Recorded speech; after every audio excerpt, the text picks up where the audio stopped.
Just saying hi. Yo, welcome. We're live. All right, Oh. folks, we're live. This is Tea with TCE.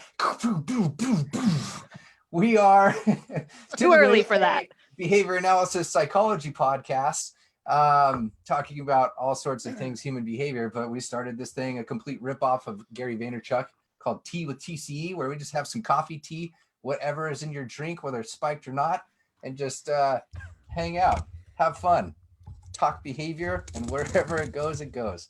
I'm gonna shut up. We're gonna let somebody else talk. It's spiked or not. Oh man, if you started drinking already, slow down. Lee, what's up, bro? Casey, welcome. Hi. Where you from, Casey? It's a tricky question. I will tell you, I live currently. Where are you currently living? My mistake. Yeah, there you go. I currently live in College Station, Texas. Okay. Yeah. So what's it like down there right now? Disgusting. So, Okay. Yeah, we couldn't go outside yesterday. If you tried to go outside yesterday, it was just breathing in liquid. So, humidity. Yeah, it was pretty bad. So today, I'm hoping today shapes up to be a little better. Awesome. So Lee, what's up, dude? Not much. Good morning. This is my my good friend Lee. We've been friends for almost 11 years now, working together back in the day. My man. Yeah, something like that. Pretty close. Finally get to meet Lee. We talk in comments all the time. What up? Ryan. We should talk about some of your topics, Lee. You have so many of them. Sure. Put them on the spot, why don't you? I don't know, man. Like I honestly, like I went to sit down to think about stuff we should be talking about during this whole thing, and I honest to God, like, have no idea. Because and not that these matter, but I mean, like, I was trying to like keep it not COVID related, just because I'm getting kind of burned out on talking about COVID. And also from Danielle, we got a little bit we got some fair feedback that it's been too US centric. But then again, I don't know anything about Canada other than poutine and beer. So like it's very difficult for me to have any conversations about that. one of my girlfriends is from Canada, and she always talks about the coffee. Like every time her parents go up there, she always says, "Don't forget to get me some." Is it Tim Hortons or something? Or the donuts? Maybe that's. I don't know. Donuts. I mean, like, so here's the deal. I mean, there's like a thing about the coffee. So Tim Hortons used to have the best coffee. The contract ran out. McDonald's snagged it up. Now McDonald's has the best coffee, and no one likes Tim Hortons coffee. Gotcha. Okay. It was quite a deal. McDonald's coffee. That is a big deal. No, she hasn't lived there since she was in middle school. So now she lives in Georgia, but she always talks about wanting to go back to Canada. Timmy's is the best. I love Timmy's. Too funny. Every time I think of Tim Hortons, I think of Trailer Park Boys. Oh, I love the Trailer Park Boys. And Officer like, Leahy. Oh. Officer Leahy taught me the word shit show, and it's been in my vocabulary ever since. I can't. It's like I love it so much. I guess I'm too much of a coffee snob since I have friends who roast their own coffee and Oh gosh. stuff like that. So yeah. So what do you guys think we should talk about? Oh my God, the silence is deafening. Nikki, Not as deafening as classes. I just don't want to overtake. No, please jump in. Please tell us. So, okay, here we go. So I emailed you, Dimitri, and I emailed Ryan-O. And so you guys should hopefully be a little caught up with basically what I want to talk about today. So for the other crew here, I have basically just a million questions and like so many questions on our supervision process and how terrible it is. Yeah. Sorry if anybody thinks it's great, but I don't. So I don't think you'll find anyone in this room that thinks it's great. Awesome. So I've been doing a bunch of research. I've spoken to several people. I have been reading so many articles and listening to so many podcasts and doing and writing so many of the things that I feel like my head is going to explode. And what I'm finding is that, like you just said, there are so many people who are like, this sucks. Like you would think that if something sucks this bad, that there would be change implemented in some form or fashion. And I understand that there is going to be an upcoming change in 2021 where, the person who is allowed to supervise the supervisee. And just so we're clear, I'm talking about supervising a supervisee. I'm not talking about supervising like a staff. caseload. Yeah, Right. I'm not talking about that. Yeah, That's a separate issue on its you mean own. clinical development, like clinical supervision Yes, and exactly. developing behavior analysts through the way that our supervision structure is set up. Exactly. That's the type of supervision I'm referring to. Yeah. So if all of these people, and these are like big people, like not just random, BCBA person over here. These are people in the field who've been in the field for a hot minute. And nobody seems to think that we are on the right track with how we supervise our baby BCBAs. So if all of these people seem to think relatively similarly, my first question is why then? And what are our barriers? What have been these barriers where we haven't been able to implement the change needed to better develop our baby BCBAs? Wow. So ready, set. That's a pretty heavy question. It's a heavy question. Morning, Nicole. Good morning, Kelly. Well, I guess before I give you my answer, why don't you tell us, what do you think? And then maybe somebody else can jump in and tell me what they think, and then I'll just jump in too. So I have a lot of thoughts. I don't know enough. I've only been in the field for 6 years. I've only been a BCBA for 3 years. So that's a little bit about, like, very little of my background. The reason I started looking into this is my husband's active duty Army, so we move a lot. And I honestly I'm getting really tired of having to explain the same things that I feel people should already understand and learn in their graduate programs. And I, and at the place I used to work at, I just figured it was, because we all went to the same program because we got a relationship with the company that we worked with or whatever. So I didn't really have any major this is normal, it's whatever. And then when I moved and I started contacting other baby BCBAs who were accruing their hours, I was like, wait, you should know this by now. Like, I shouldn't have to explain X, Y, and Z to you. I feel like we should have this under wraps. But anyways, so the main barrier I feel, well, there are several. Barrier number one is the verified course sequence. I personally feel that there aren't enough legitimate requirements in it. Like, they have the outline, but they don't specifically require, I don't know, like certain courses, like a compassionate care course, which is in every other field except ours. Or they don't require, there are some universities that require a very particular type of clinic in order to accrue your hours, whereas other universities are like, whatever Joe Schmo BCBA will sign off on your hours, great. So there's not a lot of follow-up involved with that. Then you get into the whole aspect of the clinics and insurance and how, developing your staff more is going to cost more money. So there's a ton of barriers. So it's prohibitive. Yeah. Yeah. But I'm just curious, because from people who have been in it a little longer, who are way more knowledgeable on the ins and outs and the down and dirty of, a lot of things going on behind the scenes.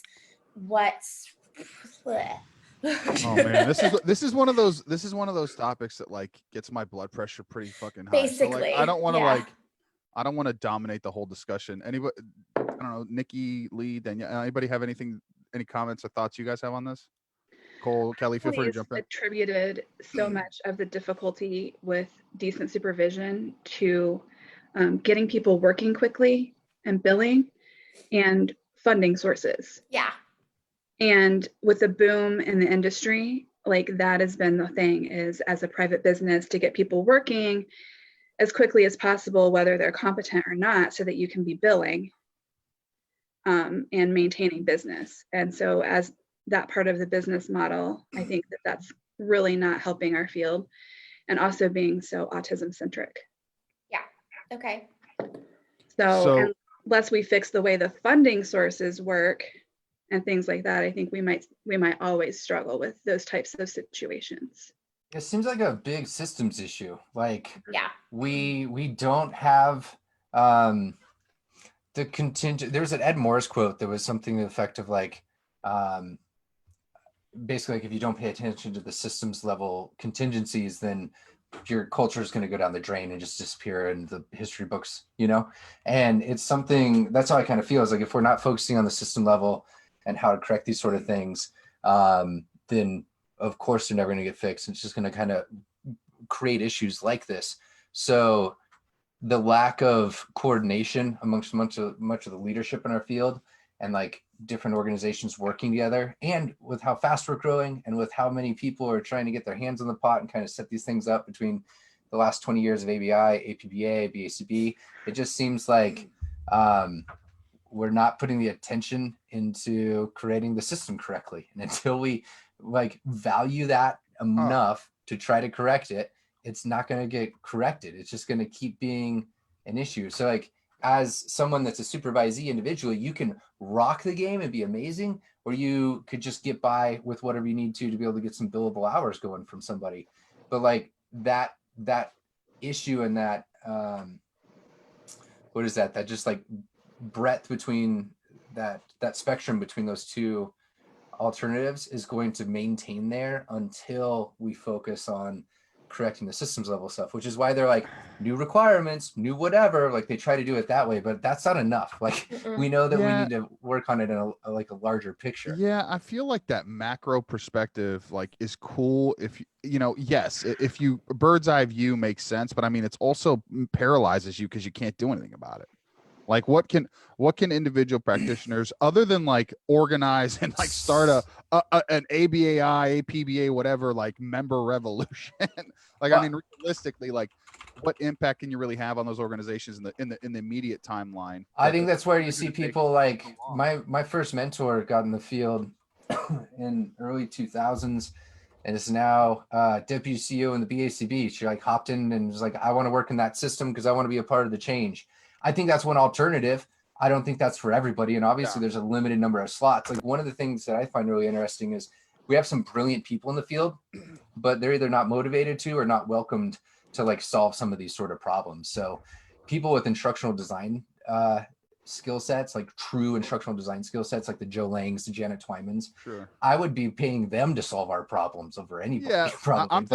I'm thinking more practically, like what can you as an individual supervisor do to affect that kind of change? I think is a more pragmatic or realistic question at this point in time in the short term. And I think that's missing. Like we don't have that. And that's why you have people that are super ambitious and struggle and run into walls and get beat down. And maybe that's just me because I got beat down already on that. Oh, dude. Hey, man, I've supervised in the last 5 years. I've supervised 24, 22-ish, over 20 BCBAs.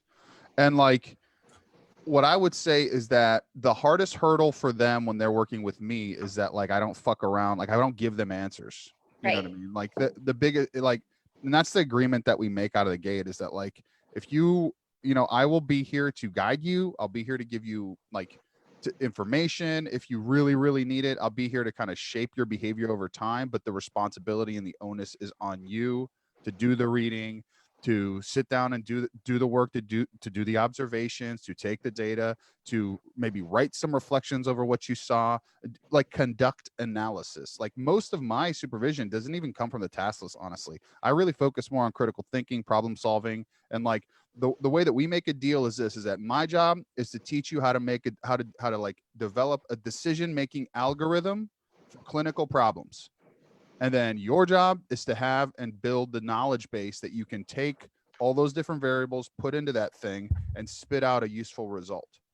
And for people who aren't used to that, especially for a lot of people who come into our field, you know, it's more of a Socratic way of going about it, which means asking a lot of questions, putting people's feet to the fire, withholding information from them and forcing them to go seek out answers. And like that creates a lot of challenges for ego.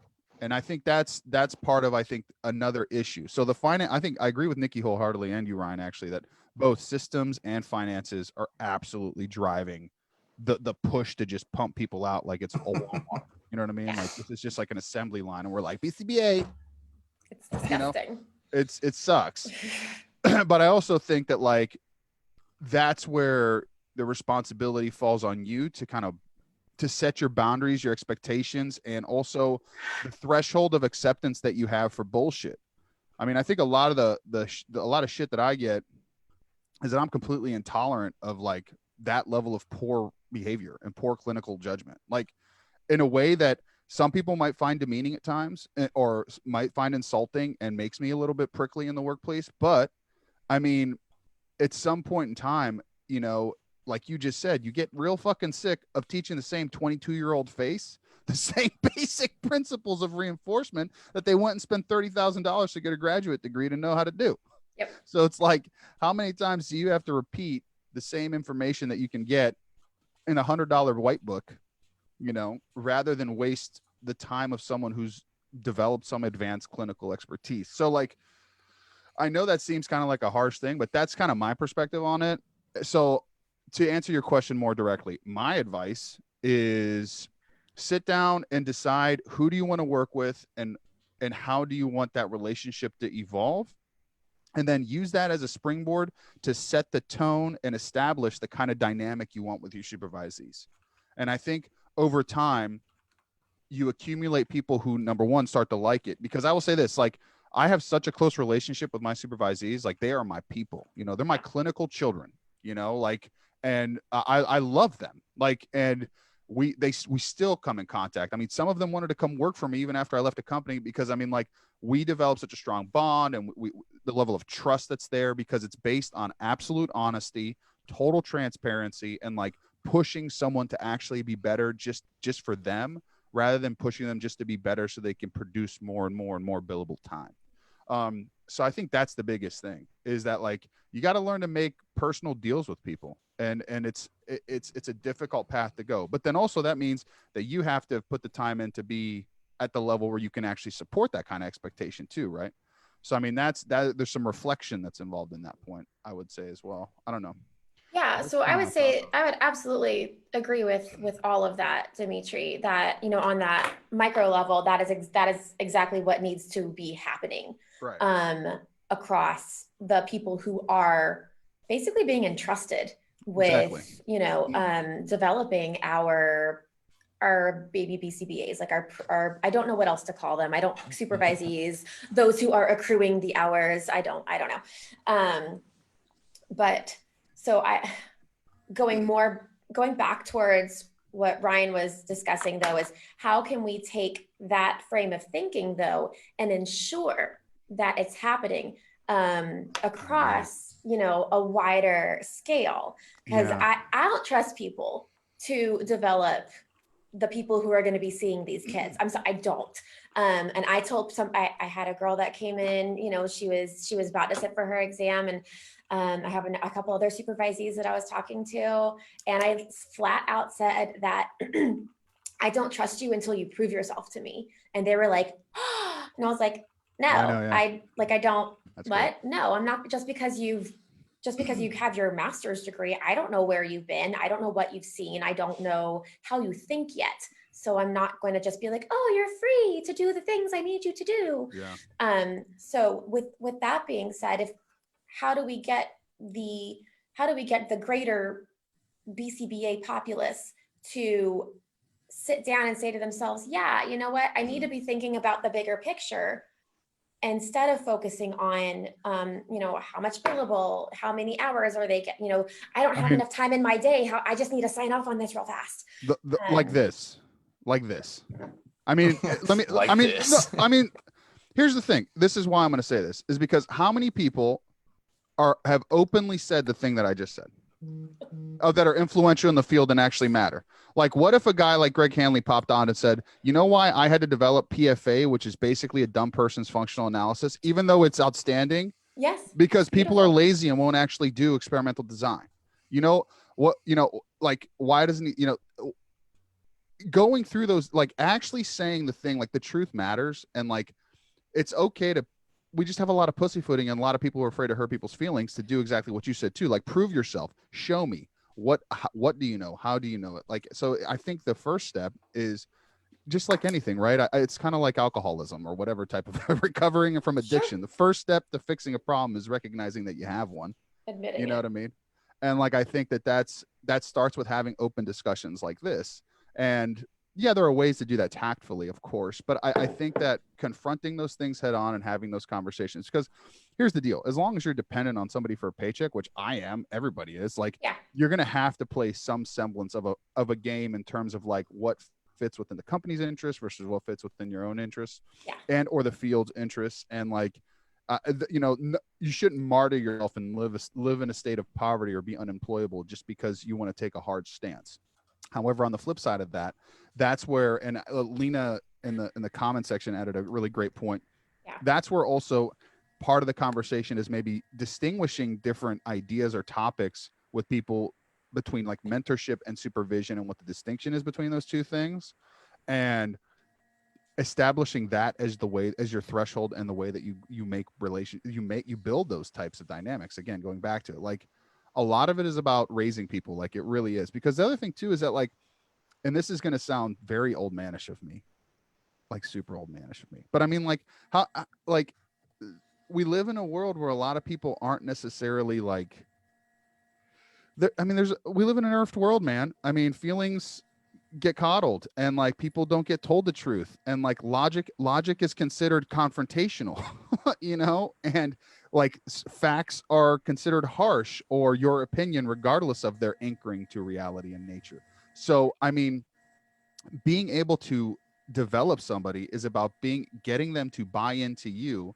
as a person who's capable, but also buying into the fact that they don't know, right? So part of I mean, it's a whole breakdown process. Like, if I'm going to be totally honest with you, like I really analogize it to building a cult, because I mean, it should be religious. You should be building zealots. You should be building Yeah. people who like, it's not just their belief. It's like, it's ingrained into the way that they see nature, you know, and teaching them how to see it in everything that's around them, and teaching them how to be able to like isolate variables, play with them, and create the world they want to see through the principles that we utilize and understand as scientific facts. And it's a hard initial process to do. It really is. It takes some fortitude, and it takes some hurt feelings, and there's usually tears. Like, it's, you know, but I mean, that's okay. Crying means it's working. That's what my grandpa said. At least I don't know. Like, I Nice. believe him. But I mean, yeah, that's I mean, again, not to make it sound harsh or whatever, but I mean, that really is my position, if I'm being totally honest with you. Like, No, I completely agree with that. yeah, So if we think that one of the primary ways of fixing this issue is by having hard discussions. So step one, we're doing that right now. yeah. But then on top of that, getting people who have a larger voice to also have those same discussions. Yeah. Who do I need to talk to? Oh man, I don't know. That's the Who $1 million can question. I reach out to? I will reach out to That's $1 million question. so many people, and I don't mind. Yeah, that's $1 million question. That's $1 million okay. question. I mean, Well, geez. again, that's the systems thing, because like we were having a conversation about, and I feel like I don't want to monopolize the conversation, guys. And I mean, like, come on, jump in. Like, Becca, you've been doing this for a while, right? How long you've been supervising people for a long time, haven't you? Yeah, What's your I've been perspective? certified for about 5 years. Yeah, what's your perspective on this?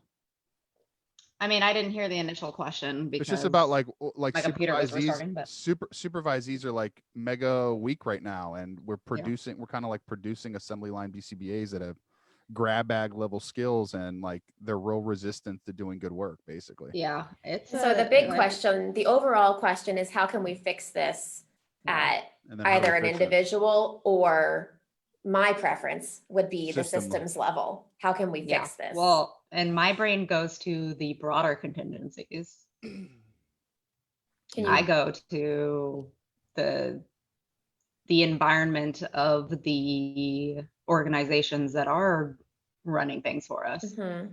because they're impacted by their contingencies as well. So Yeah. I mean, I go, and a lot of things I've been thinking out about, my brain automatically goes to that bigger context, that bigger environment overall. And I think one solution is finding a way to improve our training systems. How can we get our training programs to do a better job in the first place, given their contingencies? Can you Here's can you define training systems? Like what yeah, do like I our have like our the educational portions, the degree portions. for the verified course Oh, man. sequence? Yeah, I think okay. that needs to give a better basis to begin with. And then, yeah, more structure within our organization to monitor how we are training and supervising people. That's an interesting again- question about the training, is that like what, and I've thought about this before, like what role or like whose responsibility is it ultimately? Because I think the first thing in trying to solve a problem like this is, I mean, let's just do some analysis, right? Let's just conduct some analysis together here, some macro level cultural analysis. Who are the stakeholders involved? What are their motivations for engaging in the behavior they have? And what can you possibly leverage in order to start initiating the change in behavior that you want to see? All right. Okay. So, I mean, in talking about training systems, immediately I always go, I mean, we're really talking about education, Yeah. especially because we're talking about a certified course sequence that can only be offered by a university of some kind. So you have to focus then on the university program as far as the initial gateway that springboards people into clinical supervision. Because we're talking about, we're getting them already lost. What happened Yeah. to 6 classes, 7 classes that they had to take that was supposed to give them the foundational skills, right? Yeah. So then Right. like, I mean, targeting behavior should be about targeting, you know, a functional, the specific root of the problem. So then the question is, what role do universities play in this? What is the reality of the verified course sequence, and what is whose responsibility is it? Is it professors? Is it is it maybe going all the way more at like macro to, is it a problem with adjuncts? I mean, like what, like, you see what I'm saying? Like, I think that when you start trying to control something like this from a systems level, there are so many threads that you can pull on that they all lead to nowhere, because they're all each in and of themselves gigantic problems. Yeah. Like the adjunct problem is a global problem across every single discipline, not just behavior analysis, that's been feeding a huge issue that is the big business of high level education, right? And then like you like, okay, and then you have the organizational problem, whatever, the large organizations, ABI, APBA, whatever, you know, that's a big string one.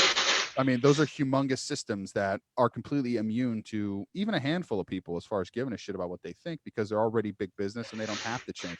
So, I mean, I don't know if any of that's really possible. So that, like, and again, it not without a shitload of money, at least, or like doing something like, I know that, you know, Sarah Troutman started that, you know, the Behavior Analyst Leadership Council, like starting an organization like that, you know what I mean? And doing it yourself. But then again, does that put you in a position where now you're contributing to the problem and now you're just creating another competing professional organization? Yeah. That's just like not actually creating like some type of like cooperative synthesis amongst everybody. Or maybe that's your goal. Maybe your mission, rather than just being your own independent professional organization, is to just work to advocate for, you know what I mean, cooperative synthesis. That's an idea that got floated to us via email from somebody that I thought was a cool idea. Like, where do we start? How do I do? And like, Lena's on here on Facebook saying that, again, inserting ourselves as active members of leading organizations of behavior analysis is needed to start conversation for change. Education is important to establish basic critical criteria, but would be need to have one body of credentialing oversight, such as ABI. yeah, I think, yes, that's where we point people, and that's the best place to point people to right now, is like be an active member. But I think so like we talked about this one point in the podcast, the systems level is kind of burdened with, like, for example, most of the things that go on with an ABI, you have the most ambitious, the most hardworking, the most taxed people that are in the leadership organizations for a lot of their special interest groups and for their state chapters and things like that. And it's when you realize that you can kind of line those things up differently. So it was built in an academia model of like, you are in this prestigious 1 year, 2 year presidential role or something like that, rather than looking at those things as like a living, breathing entity that's supposed to serve a value to a community within a context of like a business. And so places like Calaba that have realized that, set it up as a business and go hard that way. That's why they have $1 million plus budget per year to be able to serve their members. Whereas you look at other places that can barely put on like a conference every year. And it's like this disconnect between, even within these organizations like ABI, that drives me absolutely insane. Like there's clearly some people that are figuring this out better than others, and we need to systematize that. And that's the part that drives me nuts. Like I can't work in a system like that that's just inefficient and not collaborating on what's working, even internally. Like our own like we have silos across these organizations and within them, unless something's changed in the last year and a half. And I think that's a follow-up question that I think matters. So like, is it even reasonable or realistic to expect that that's even possible? Like, honestly, like, is there any organization, system, discipline, profession that is that organized, that is that regulated or Well, controlled? that's what I was wondering. Like, are we producing more incompetent BCBAs or professionals than like medical doctors get produced, than like registered clinical psychologists get produced? Like, are they producing as many incompetent professionals, or do they have some sort of system that ensures like a certain standard of care? That's an interesting question. Yeah, Nicole, jump in. This is a conversation. You just I jump think in. that's definitely, like, I've talked to other counselors and they're experiencing the same thing. Yeah. Okay. They're like in Canada, we're not regulated by any sort of body. So, and same with counselors, they're not either. So they No. get that same, like, people will call themselves counselors or behavior consultants, but They're not like, using they're evidence-based not practices. using, they're just charging the same amount, but the consumers don't know. Right. Like my partner is a respiratory therapist. He's really good, but some of his, like maybe his other colleagues aren't as good, but they're all thrown in there right now, right away. And he just started. He got 90%, someone else got 60, but they're still on the same level. D's get degrees. Yeah. The Yeah. AMA just changed it to their test is pass fail now. Which one? RTs? The AMA. Oh yeah. Like they just need Be a doctor. everybody. It's pass Oh. fail. Yeah. So really, I think quality control is a whole other issue, Mhm. but it does come down to the supervisor. Like I had great supervisors. I don't know where I would be without them. Right. And we had the hard conversations, Exactly. the ones with tears, and they taught me how to have those hard conversations. Yeah. Brene Brown is like the best on learning about that. But I think it's the fear of having the hard conversation that holds us all back. And then people just don't do it. Okay, so if we are to start thinking that the systems level change might not even be super effective in the long run,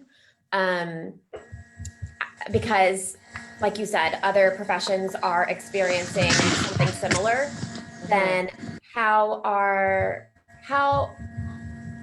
do we think we should propose going about ensuring that our BCBAs who are supervising those who are accruing hours are being either held to that standard of making sure they're supervising appropriately, or just getting the word out even more that they need to develop some form of more effective values-based supervising, mentoring program. I think it's a bottom-up approach at this point.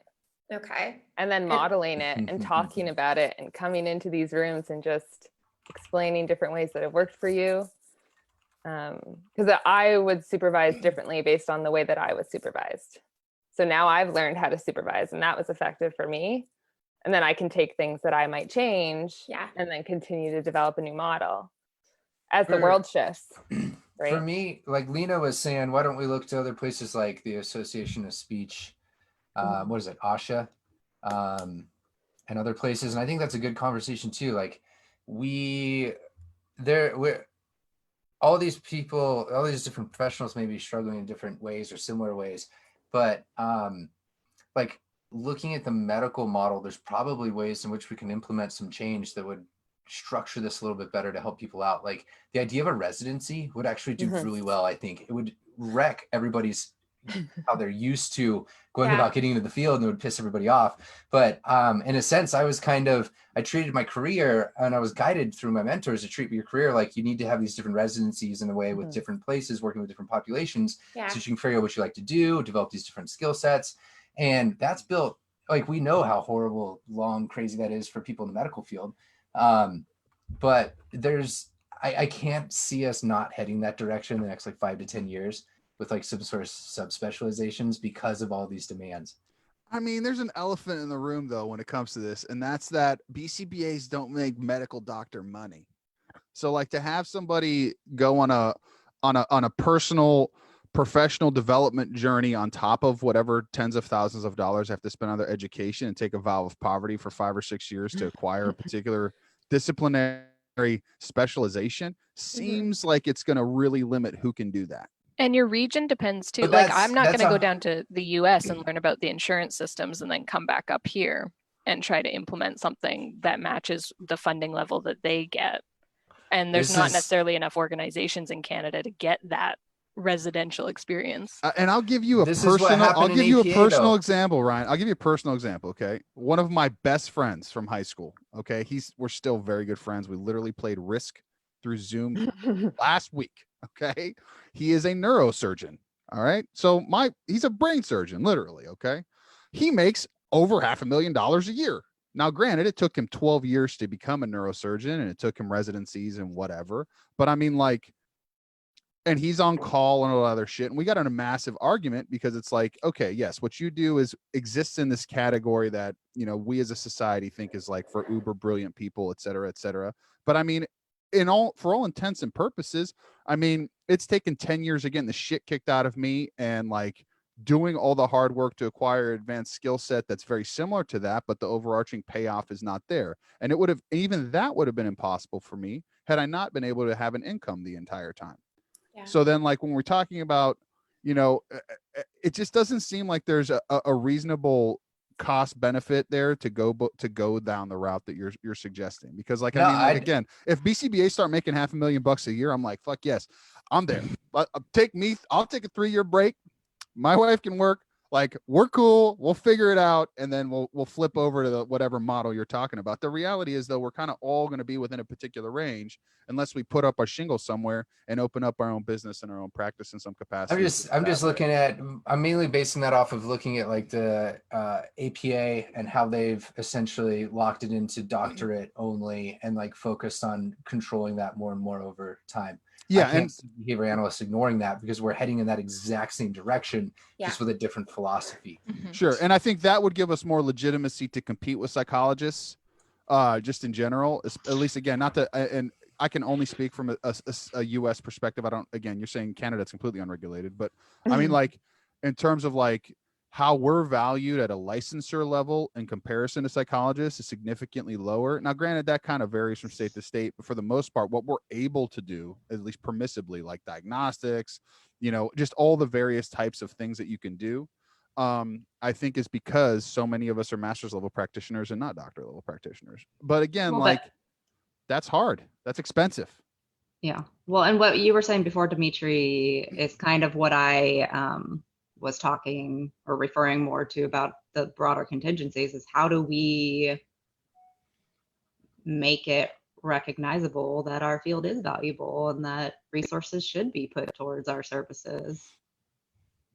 Yeah. Well, I have Yeah. a philosophy on that. I totally have. I think that we should like cut it off. I think withdrawal procedures are the most effective and I demonstrated. remember that control. conversation. Yeah. I mean, so Yeah. that's my perspective. My perspective is play with the market and understand that like if we're gonna exist within a free market system and there's all these people competing for attention and competing for all this stuff, I mean, you have to at some point say, okay, here's a withdrawal. You like my services, you want my services, you want me to Walmartify my services, but then you're pissed off when the services don't get as good. So here's the deal: we're gonna retract a little bit.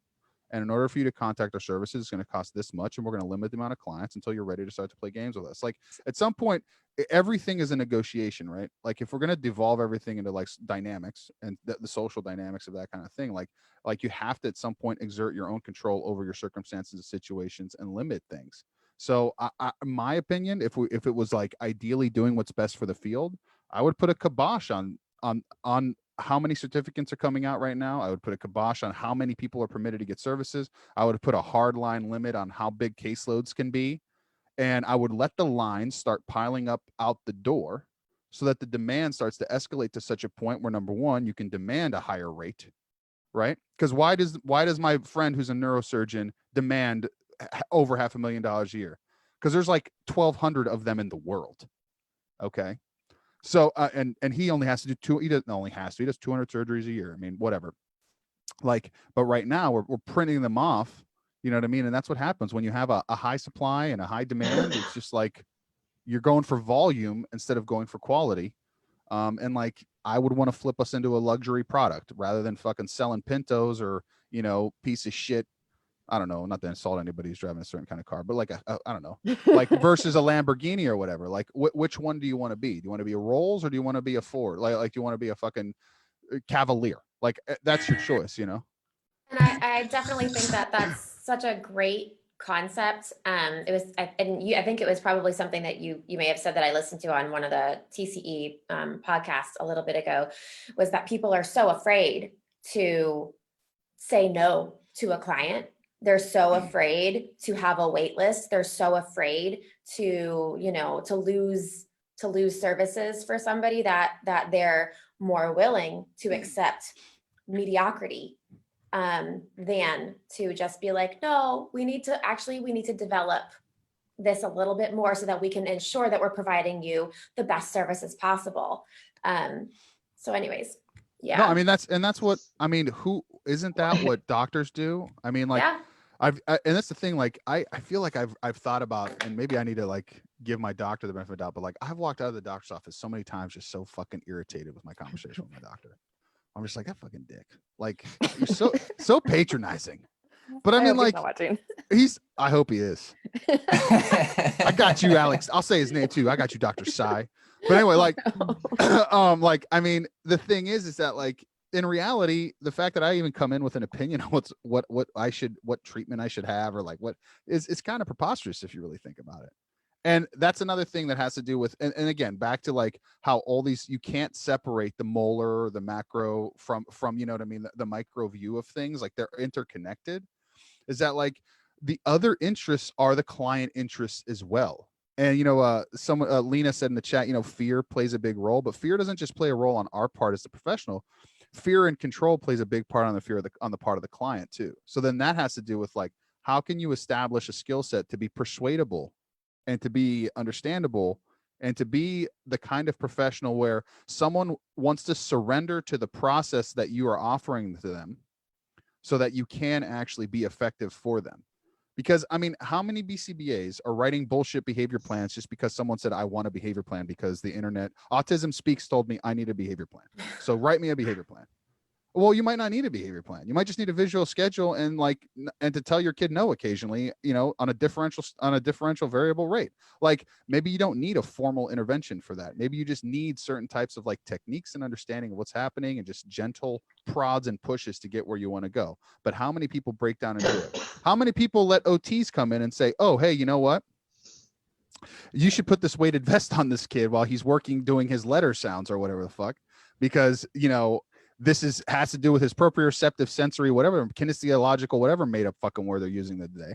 You know what I mean? Like, that's the thing, like saying no is power and like recognizing those things, but above all, not being persuasive while you're doing it is the thing that's key. And a lot of people don't understand those tactics and how to be persuasive in that fashion, you know? And that's where I think that like, starting to blend skills. And back to your point before, actually, that I thought was a good point I didn't comment on. You said, you know, other disciplines have things like compassionate clinical skills, etc. That's where I think we need to supplement and have ancillary skill building included into the course sequence. Like, why don't we have a class on clinical persuasion, clinical interviewing, and or sales? Because like I was a car salesman. I learned all this shit on a car lot, pounding pavement, trying to get people to sign on a dotted line to take a payment every month. But I mean, like, where do other people acquire those skills? You know what I mean? Especially if you've just gone through college and you've only been in the humanities, and then you've gone straight into graduate school, and then now you've been in a clinic working with kids, just being great, you know what I mean? And wanting to do good work, and being a person that's compassionate and kind-hearted, but not necessarily having all the supplementary skills necessary to be successful. And like, again, that's where it goes back to, like, when we're talking about supervision, like, we talk about sales. My supervisees, we talk about sales. We're like, this is sales. You're negotiating a deal. Only the deal here isn't to get them to give you more money. It's that for them to surrender control over the case and to capitulate to what's necessary and what's good for them and their child over the course of the clinical and therapeutic relationship you're going to have with them.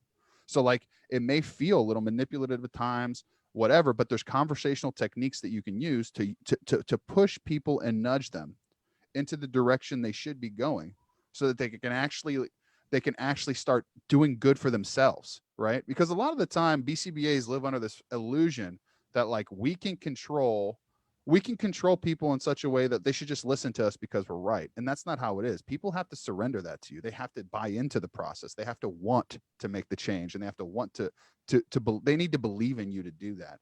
So that's a big piece of it that I think is missing as well, is that those ancillary skills are big deficits.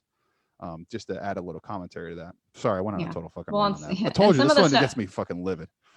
Go ahead. And some of the stuff you said before, I think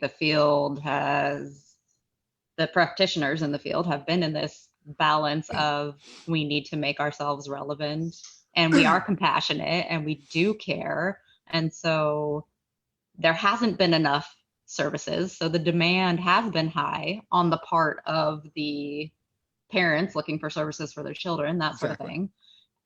And instead of letting the market respond, or the payers respond, we're responding. Exactly. We're compassionate. So we're like, okay, I'm gonna, even though I can't effectively replicate myself and create more practitioners, we're gonna make something happen for you because we hear you and we care and we wanna, Exactly.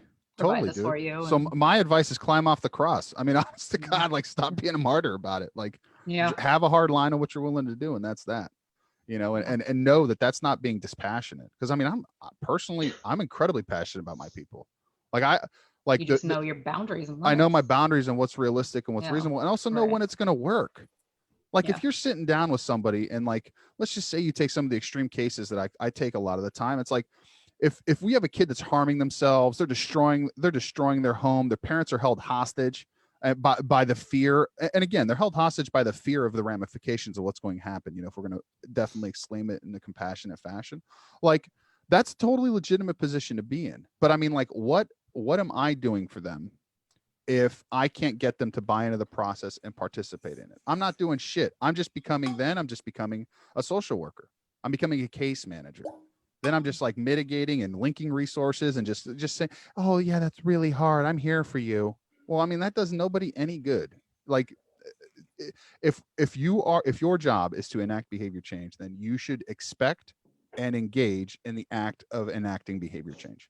And like, if people don't want to engage in that process, we should be a lot more quick with the first warning, where it's like, hey, this is the expectations that we set for you to play ball with us. If you're not going to do this, we're going to have to discontinue services. And then if they continue, say, thanks for the memories, you're out. Because I mean, like, in all fairness, there is in a lot of instances, there's a line out the door for the service. So I mean, like, if your goal and why you're into the field is to maximize the good that you can do, then you should want to maximize the people that you are working with that want your good. That was beautiful. So I mean, that's the thing. So like, back to supervision, because Hillary posted like that we should go beyond the task list. What if some of us created a separate task list that tackled some of those soft skills and problem solving skills that we used in addition to that's what I was competency? That's a comment I was gonna make before, was that even we can't necessarily get one part of the system, each part of the system to focus on a very specific thing, but each education program is going to do their own thing. They're going to have their own idea. But if we had this broader idea of all the things that need to be dealt, like, beyond the basic task list, that we could at least go through and be like, okay, let's, have your professors check off which one of these things that you actually demonstrated proficiency in. Like, where are you? What needs to be filled in? Then we can fill in the gaps that are missing. Yeah, even as a supervisor, we could fill them out. you Right. know? Yeah. Just a little initial assessment on the, okay, yeah, come into So- work for me. I'm going to monitor from this broader list than just the task list. I'd So be are open to we- tackling that with some people if they wanted to build one. Oh, Danielle, I'm That's so cool. excited for people who want to volunteer their time with me. Um, you have no idea how much time I've been putting into this lately. So some takeaways that I'm hearing are things that need to be modified, and they may or may not be able to be modified at this time, but maybe in the future. Number one, add on or modify our current task list, which, by the way, was just modified, which I emailed Dr. Bridget Taylor about it, and she was like, well, it was just modified, so it's going to take a minute for it to get modified again. But I really agree with you that we need to include these things. And I was like, okay. Then do it. So literally, I was like, okay, cool. So what? Oh, okay, bye. You know, that I was mean, literally like, the end of the even if conversation. it's not a task list that's like thrown out by a certain organization, it's still something with social media these days that can be Right. shared. We I can mean, look at how disseminate. much the Do Better movement does just in sharing Yeah. amongst each other. Look at what we're doing right now. Like, just to have a resource available for free that supervisors are going to want to pull from, it will get used. It'll just make better supervisors, which then Mhm. the effects, right? Like every person supervises 4 people, then they supervise more people. So Exactly. it's And then just they take it and they continuing. take it, and yeah. And I think that's a problem too, is there's too many people who haven't received appropriate supervision going out there and supervising. We need to kind of adjust the ratio. Brought this up at one point, but I didn't bring it up in the context of this group. So there's, I think there's launched the beginning of last month on Progressive Behavior Analyst Autism Council. It's called Autism Focus, but it's coming out of the same vein of people aren't equipped with the skills that they need to have. I just linked it in here, and I'll make sure that I link it on Facebook too. They're clearly fitting in the approach of like something similar to the BACB on the requirements, but I think the additional hours past your BCBA or master's level essentially is another 8,000 hours. And so, Wow. the Oh yeah, I was associated looking risk at with it- this. Yeah. I don't know. I feel like, I mean, I look at these people not as like, this is the solution necessarily. I haven't done much more than read the website, but people that are colleagues, I guess, are standing next to folks with the same motivation and what they want to solve. Right. So, And I Just don't know wanted if to mention upping it. the hours would be like for people who have to Well- pay out of pocket for supervision. I mean, they're obviously going to go with the one with the Yeah. least amount of hours, but Yeah. Well, but then let's look at the supervisors too for a minute, going back to what, we were talking about as well. I mean, this extra list sounds great and all, but when the fuck am I gonna be able to provide that level of support to my supervisees when I'm already working 50 hours? So that would probably come into play with what Dimitri was talking about, which is learning to say no. And I'm going to tell you right now, I'm not saying that that's easy. In fact, I know it's almost impossible because Well, your company might require you to provide that supervision. Exactly. Yeah. I was clinical director for, at the company I used to work for, and it was insane. I was working, over 60 hours a week on quite a regular basis, supervising over 40 clients and having, several supervisees underneath me. So I was also trying to, make sure that they were getting developed. Luckily, the company I worked for, even though my hours were insane and I was stressed beyond maximum capacity, they did have a separate supervising section that they had within the company, so that all the supervisees, instead of it being completely on me, the supervisees would attend like little mini webinars put on by the leadership of the company, so that it was less on me. And so I did the in-person stuff, and then the company itself handled some of the other stuff that they needed to go through on the task list and whatnot. So that helped, but I don't know. So so I'm saying I understand that it would be difficult, but maybe that's something that, depending on if it's your own company or if it's a company that you work for, perhaps that is a way to navigate it is to start suggesting things like, hey, Yeah, okay, I'll supervise these people, but you need to have this system and structure in place to provide these missing skill sets. Because it basically, can't all fall on me. yeah, basically. I mean, we have to learn to say no at some point. And when I had the privilege, and so keep in mind, I am fully aware this is a privilege. I had the privilege of being able to move away from that company. And say, when I decided to look for a new job as a BCBA, I said, I'm not going to be a clinical director again, because I'm all done with that for at least right now. At that point in time, I was beyond burnt out. But the company that I came to work for, I was like, so I need to make sure that my own, mentality is in check. And these are my stipulations. Is I'm looking for a company that these are my hours ish, within flexibility, of course. What is my caseload going to look like? How many people am I going to be supervising? And I had the privilege of being able to do that. However, if I'd have stayed with the old company I worked for, I was getting to the point of being able to start looking at them and being like, listen, I can't do this anymore, or you're not going to have a functioning clinical director because I'm losing my damn mind. So I don't know, I feel like there's a lot of ways that we could go about it. None of them are perfect. None of them are beautiful. And none of them are easy either. And I'm not even saying that any of them are the correct answer, but I know that as far as that life, I understand, and it needs to change. Or else we're not going to be able to develop the people that we need to develop within this system that we have in order to better serve our clients in the long run. So that's one of my soapboxes. Nicole, what were you going to say? I was saying, I think a lot of it to make changes right now is super overwhelming. If you were to do it, think about changing everything, but I think starting with just one pivotal behavior that might change a bunch of other ones. Things like taking initiative. How can you teach that piece? How can you teach, I don't know, something, I'm not a supervisor. I've only been a BCBA for a year, but I know that my supervisors did this to me, is that they shaped small, tiny things at a time, which then shaped me as a BCBA in general. Well, so that goes back to then our responsibilities as supervisors is to train our supervisees to also go into companies and say no and set their boundaries. Yeah. And modeling those boundaries. I had two supervisors who modeled great boundaries for me. And so then I was like, oh yeah, I can take these boundaries too. I don't have to answer emails at night because they're not doing it. But if they start doing it, then I think that I have to. And I had a lot of friends in that same boat, where their supervisors would email at 4 a.m. So they felt they had to respond as soon as they woke up in the morning.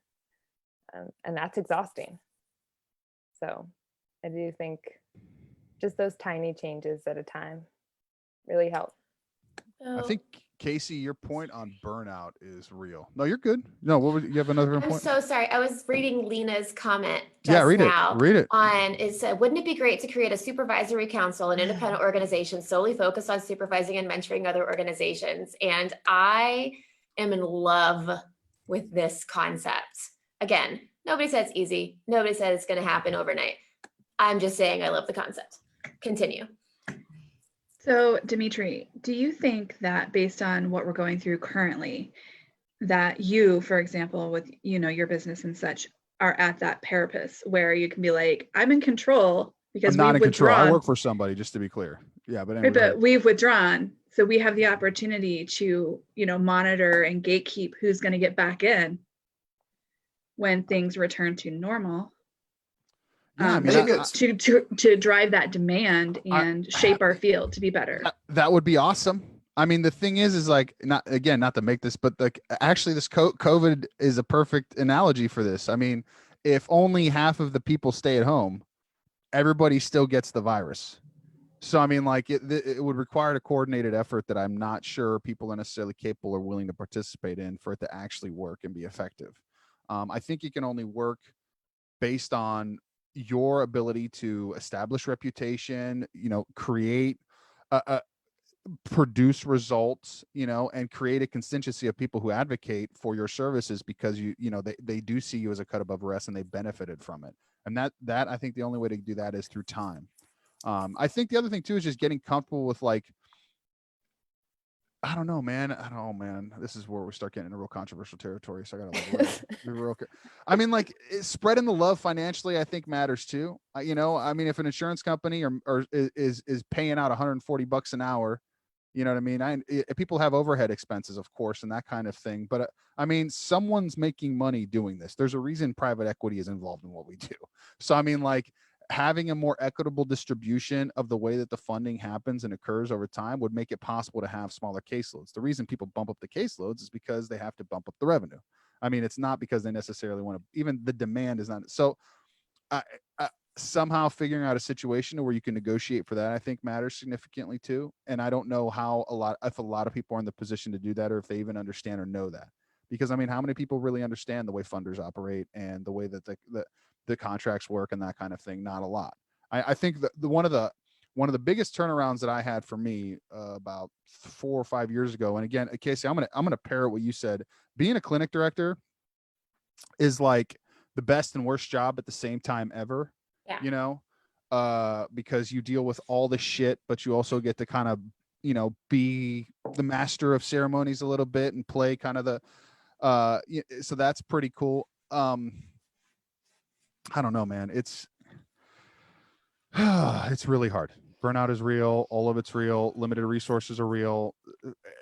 When I found out how much money was getting pumped through the system and how much money I was generating as a result of systems that I had designed, I mean, like, and then also understanding how expenses looked in comparison to that, because again, most people are going to play the revenue, like they're going to play the, oh, well, we have overhead, we do blah, blah, blah, blah, blah. Yeah, cool. But I mean, if you take an intro to business class, you learn to calculate, you know, an approximate 20 to the industry average on general across the board is usually 20% for a holdback per salary. If you want to get real ambitious, you can bump it to 25. If you want to be mega conservative, say 30. So then you can calculate that to include benefits. And then you can start understanding, like, okay, if someone, say BTs make 30 grand a year, and I know that if I'm being mega conservative, an additional 30% of that is to their healthcare and all the other ancillary benefits that they get, but I'm still producing, you know, say $25,000, $30,000 a head, or even $15,000, $20,000 a head, and I'm operating an agency of like over 100 plus kids, like what, and I'm playing my BCBA's X, Y, you know, like someone's making money, and people need to understand that, like, understanding your value and how much production you do versus how much compensation you get. And also, or on the flip side of that, how much work you want to do to get that compensation is the big thing, and being able to draw that boundary. Because like, if you're, say, billing out 15 clients, which I think a lot of people are doing, right? And you're generating $130,000 worth of revenue, and you're an average BCBA in the Midwest, at least making 55, 60 grand a year, you slap a 30% tax on that to accommodate for, you know, benefits packages. You're still producing you're still producing 30, 40, $50,000 worth of revenue that's clean then afterwards, right? Aside from whatever taxes and stuff they're going to pay on the back end. So, I mean, understanding those things, educating yourself on that stuff puts you in a better position, because then you're like, listen, I'm cool with making what I make. I'm not asking you to pay me anymore, but I'm also not willing to get grinded into the ground so that you can continue to make money. So I'm willing to take on 10 clients. I think that's, or whatever, 11, whatever you think is reasonable once you have that knowledge, and say, this is in order to maintain a certain level of quality, which I think is still going to benefit you as a business owner, and still going to put me in a position to make a living, and we can do good quality work, you know. And that's a scary thing to want to take that stand. I mean, Casey, I think that's what you kind of were talking about when you're talking about what you did with your company. I don't know if you necessarily did that relative to understanding those variables, but to me, it's getting more in tune with the business side of things and understanding them, because a lot of people are scared of the business side of stuff. They don't want to know numbers. They don't want to know funding. They don't want to know who's getting rich and who's getting paid. You know what I mean? Like, but they should know that stuff. So yeah, I always taken this thing where it's like, pigs eat, hogs go to slaughter, you know? And like, this is kind of what's happening now in the industry. COVID's kind of exposing a lot of hogs that are going to slaughter right now, because they were running real thin on the reserves, and it's really hurting their businesses and stuff. So like, and they weren't quite spreading the love. So a lot of people got caught and got exposed. So maybe this could be a reset of the board too, in that capacity. That's also possible. So just some thoughts on that. Market speaks shit right now, but I don't know. That's what Gary Vee says, man. Market The market speaks. speaks. Market Yeah. does speak. So if we were to look at taking this conversation to a secondary level, what do we all think that might look like? In addition, well, including, I True. should say, not in addition, including creating that separate task list as an example. What are everyone's thoughts on taking all of this information? And number one, we can continue. I would love to continue this conversation even at a separate time because we could go on for hours. Yeah, absolutely. But what does everyone think some solid next steps would be? And even if it's a short term next step or 5 years in the making next step. With any bureaucracy sort of system like we have essentially like my thing is always like, what is the path of least resistance? And so does that mean you can work with others to make this happen? Or does this have to be like a separate entity? Because then you're fighting uphill on both. Yeah. It's a different type of uphill battle. I don't know the answer to that, but it's like, what is the path of least resistance? So for me, it's been trying to learn who plays what role and what entity plays what role, and things like that have been a big part of trying to figure out first. And then from there, it's unfortunate that like cash is oxygen, it seems like, in anything that you want to do. I mean, you can have volunteer time, but like, is there a way to figure out how to monetize enough to where you can at least just fund the one person that's working their ass off organizing it or something like that? And so when I see things small and effective, such as like, what is it, BAResearchCitations.com, they just like run an AI algorithm, find some different articles that are out there, curate them and push them out in an email list. And it's Nicole Evelyn runs it. I think it was off of some grant money, and they figured out a way to, it's like, I don't know, $20, don't quote me on these prices, but it's like, $20 a year, and you get all your behavior analysis citations linked to you in your organized inbox via like an Excel sheet that's searchable, blah, blah, blah. And it's something that's super useful, solves a need that we were kind of looking for and limits me having to search, but it gives them the funding to kind of keep going. It's like, how do you do that? Because I don't know how to build it without a little bit of resources, right? Like, and it doesn't have to be now, but you have to figure that part out at some point, like you're saying, even if it's in the 5 years. That's my first thought. Like, how do you collaborate and work with others and kind of get in with the good old boys if you need to? But if you don't have to, then cool. But sometimes that's how you can speed things up, like getting certain endorsements or connections or whatever it is, Or you find a doctoral student who needs a dissertation project. Like chatting, like if you could get the people that any of the people on the self-flagellate themselves for 3 years. anybody, Just saying. like anybody on the board, anybody that's in these systems and has been for a long time, I think will talk to you if they're comfortable. Like I've had some conversations with people that have been within ABI's leadership for like 15 years plus, and they'll give you like an honest on the side conversation of like what they think you can and can't do within those systems. So it's kind of like you might be able to get the resources of theirs and pursue that, or and not have to, like in a way skip a step. But I don't know, like those conversations for me always happen with people after building some relationship with them and meeting them in person, which is a little bit of a hard thing to do right now, obviously. But that's how I kind of decide like how hard I'm going to work within established systems versus build something new. And my question to that is it possible to do that organically without having to rely on gatekeepers? Like, not that playing in the If you're pond with solving, others is if you're important, solving a but I mean, need, like, then yeah. So I don't think you have to for this. It's just going to be harder if you have to work without them giving the share or the hat tip or mentioning it to somebody, Yeah. right? You just work harder. That's all. yeah, it just really does. It does like progress things in a more And sometimes you need it. Like efficient so. manner. So like Doug Greer built the CABA system and like its own certification process. Yeah. Completely separate to the BACB because he didn't like it at the end of the day. Let's be honest.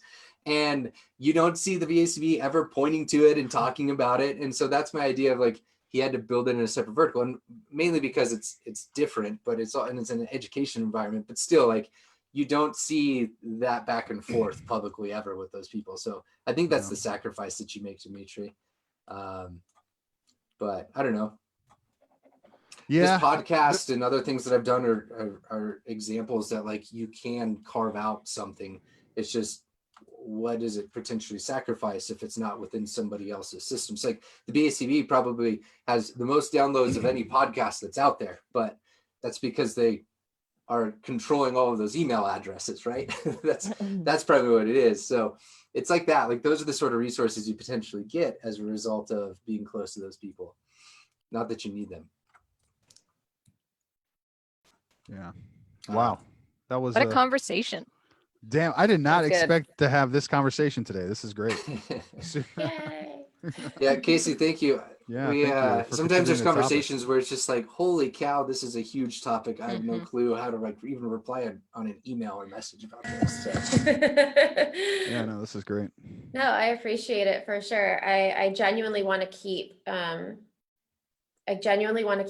this discussion ongoing, especially with anyone else who is interested in it, Danielle. So if anybody else wants to keep discussing this with me as a group or separately or anything, this is my new passion right now. With COVID, I dropped down to part-time work so I can homeschool my kids and work at the same time. But the Army is going to be moving us again late summer, and I've decided not to work when we move again. So I'm going to have a good amount of free time. So I'm kind of prepping for that free time. So I'm ready. Like I'm invested. I am willing to put forth whatever legwork I need to put into this. I just need the resources. I don't have enough knowledge. I know my limitations. So Here's a fun here would I think if we want to talk about a permanent product that I think could be produced from this is that what if you blended the requirements for the 8-hour supervision training and then included an additional, I don't know, 8, let's just starting off small, right? Not like saying, let's rewrite the book on supervision. Cause I mean, like, honestly, another thing too is most people don't read books. But I mean, that's just a fact. yes. But I mean, like what if you added an additional 8-hour ancillary supervision that had like distilled topics rather than Yes. going for like a whole tilt task list and that kind of thing. And I mean, that would be a thing that we could all help produce. I mean, that you know, we do that all the time. We make videos all the time. So I mean, like including that as part of the process, I think that would be a cool idea to kind of at least get some momentum built and like start from a place that would be accessible, that would at least expose people to the ideas, maybe not give them a total like overarching like understanding, but at least get the ball rolling. So that was one of my concepts. I have several like thoughts of how to solve this problem. I wanted to find out what everybody else thought first. And that's one of my solutions. One of my like 5 that I have is to basically before you can supervise, require, you know, an additional supervising video that you have to watch, or several videos. Really, in the long run, the goal would be honestly a separate, like if I had my perfect world, the goal would be you have to be under a separate credential in order to be a supervisor to supervisees. In order to sign off on those hours, you need a separate credentialing. But that's, like I said, that would be a bigger goal. But that is one of my ideas, and I would love to help with that. Yeah. Another thought that comes to mind that would be a cool follow-up that's not a permanent product, but something to look into if you haven't, would be like, how do you legitimize these things so that I know there's like ICE accreditation and these other things that like allow someone like the BACB or these other entities to say like they are equipped enough to be able to set these standards for people. So just having some background knowledge of like, what do I have to check off to be able to like make this thing a legitimate thing would be something to check out. I know that like the BACB is NCCA. Yeah. What is it? Yeah. I think that's right. Yeah. It's not NCAA. No. Yeah. I'm a big basketball fan. I think that's where it was coming out. But yeah. They're like, what are the standards there? You can kind of dig in. It's always, I feel like unfortunately there's somebody that's controlling something. So how do you play that game? Cool. I think also it's building that, like, once you're a BCBA, it doesn't mean that you can just supervise, because I feel like you also need to have a mentor who supervises you, supervising somebody else. Because I will definitely do that, because I don't know everything, and I'm okay with admitting that. So like I'll get my other supervisors to mentor me when I first have a supervisee to make sure I'm doing it right. The field is moving that way a little bit. There's the new requirements coming out are you have to have been certified for X number of years or But I don't One think year. that's necessarily Yeah. mentored. Like It's you aren't literally mentored 1 directly. year. I Yeah, thought it was Yeah. But I and thought it was like, 5. They Uh-uh. changed it? They it's only changed it. one. Did so they change it However- recently? No, I it think was, they it changed was a to lot less. more up. It was a lot more at first, and then they Now it's backed it less. back. Did they Okay. back down Yeah. on Yeah, it? I you didn't only see have to that. be a BCBA for 1 year before you are allowed to start supervising supervisees. And they added this secondary piece in. If be you supervised by someone. be supervised by Yeah. somebody who has been supervised for more or has been a BCBA for more than a year. And that's where my Still not I a didn't lot. kind of realize thing they went comes back in down because to number 1. one, it shouldn't be duration based. It needs to be Mm-mm. competency based, like at Mhm. the end. Correct. And then number two, this goes back to my lack of trust in people. I don't trust BCBA who has been a BCBA for over a year to provide the appropriate oversight to the brand new BCBA. So, yeah. So you brought this up. I was going to say there's a resource that's old as hell that's really interesting. It, for some reason, is, oh, here we go. It's $35. I feel like that's not too bad. No. But it's this old book. We've talked about it in one episode at some point. It's called Issues in Evaluating Behavior Modification. So it's old as hell. This is like in the 70s, I think, is when this was published. They had what they called the Drake conferences. And here's a link to Amazon. Everyone buy up at once. There's only 3 cheap ones, or 2. But they were having conversations. This is presented in the format of like, what if we did this in our training and evaluating sort of system?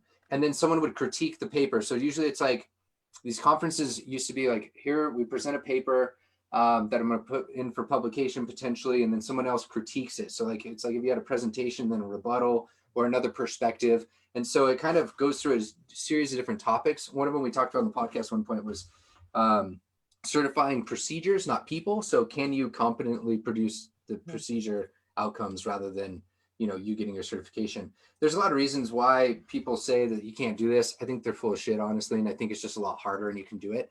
Yeah. And that being said, I'm also not moving on it. So like, touche, I guess. But the link in there is to it. I can try to find a PDF if it's available somewhere.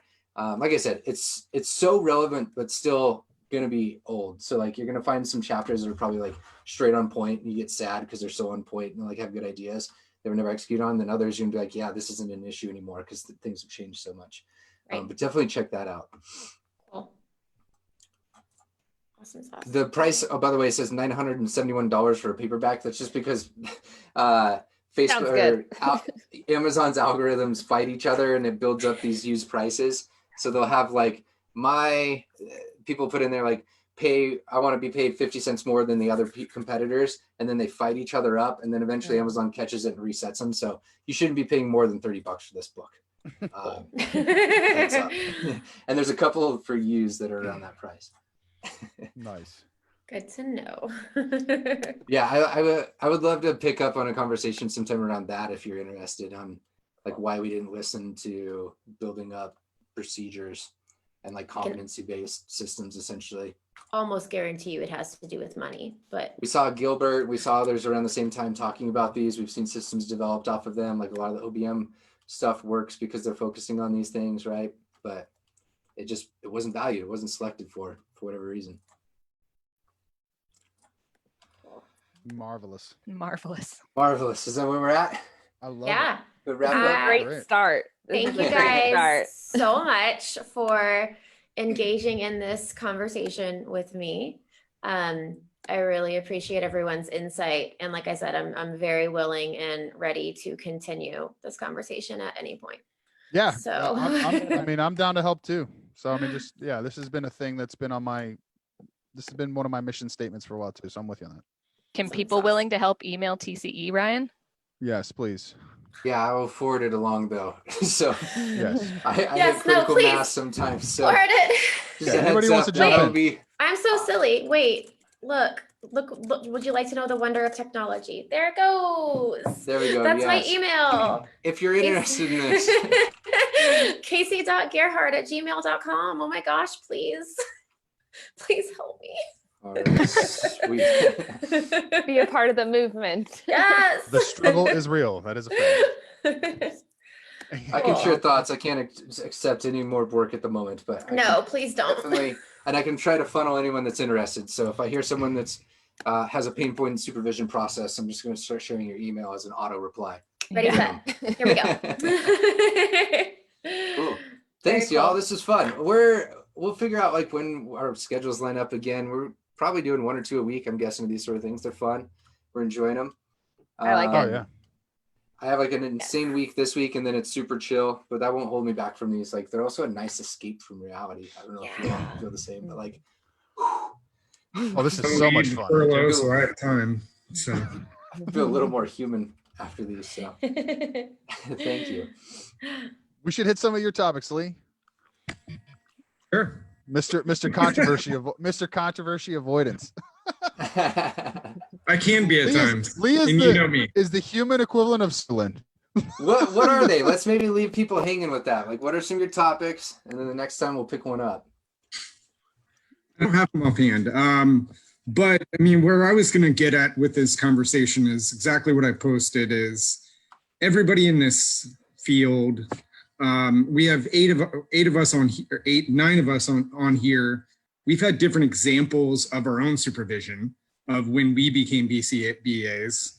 Mine was worthless. And I got all my supervisions or like actual training mentorship in the different aspects of where I was. But going from that, every location, every job, all 9 of us field, 8 of us do in this field is probably completely different in what that means. And which then correlates something completely different to what someone needs to train. I am now for this last 6 or 9 months at a major corporate BCBA company, and which is totally different than me being at the hospital setting and what I'm doing, and dealing with insurance companies in a totally different lens. And I feel like a brand new rookie, and I've been at this. I've been certified as long as Dimitri. So Yeah. and I've been certified this long. I've been at companies where it's by per people's position that you supervise potential upcoming certified individuals. Oh, interesting. So I've been in this field this long, six years certified, a lot longer working with our population, and never actually supervised an upcoming BCBA. So Damn, I didn't know that that's actually. why I didn't really speak a lot on exactly this, but I could turn different lenses.